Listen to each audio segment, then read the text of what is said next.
একসময় হাত ধরাধরি, হাসিমুখ আর কূটনৈতিক উষ্ণতায় ভরা ছিল ডোনাল্ড ট্রাম্প ও নরেন্দ্র মোদীর সম্পর্ক।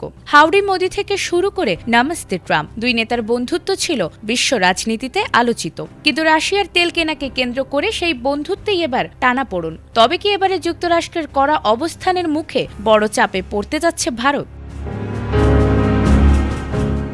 রাশিয়া থেকে তেল কেনার কারণে ভারত সহ কয়েকটি দেশের ওপর সর্বোচ্চ ৫০০% শুল্ক আরোপের প্রস্তাবে সম্মতি দিয়েছেন যুক্তরাষ্ট্রের প্রেসিডেন্ট ডোনাল্ড ট্রাম্প। এ তথ্য জানিয়েছে ভারতীয় সংবাদ মাধ্যম এনডিটিভি।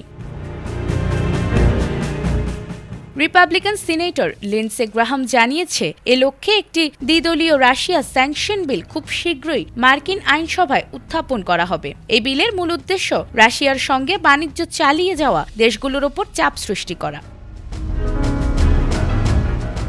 গ্রাহামের ভাষ্য অনুযায়ী ভারত, চীন ও ব্রাজিলের মতো দেশগুলো যারা এখনও রাশিয়ার তেল আমদানি করছে তারা এই আইনের আওতায় শাস্তির মুখে পড়তে পারে। ট্রাম্প ইতোমধ্যে বিলটি পেশ ও ভোটাভুটির বিষয়ে সবুজ সংকেত দিয়েছেন বলেও জানিয়েছেন তিনি।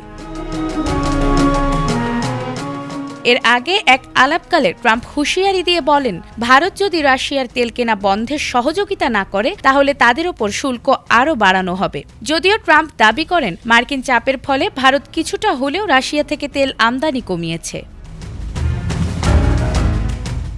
উল্লেখ্য, গত বছরের আগস্টেও রাশিয়ার কাছ থেকে তেল কেনার কারণে ভারতীয় পণ্যের ওপর সর্বোচ্চ ৫০% শুল্ক আরোপ করেছিল যুক্তরাষ্ট্র। অন্যদিকে ভারত বরাবরই বলে আসছে, দেশের জ্বালানি নিরাপত্তা নিশ্চিত করতেই তারা রাশিয়ার তেল কিনতে বাধ্য হচ্ছে। এ বিষয়ে নয়াদিল্লির দাবি, এটি রাজনৈতিক নয় বরং তাদের অর্থনৈতিক প্রয়োজন।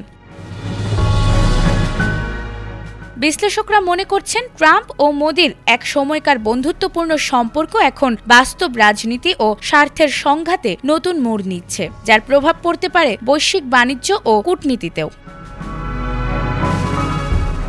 নাজমুন নাহার জান্নাত, এটিএন বাংলা।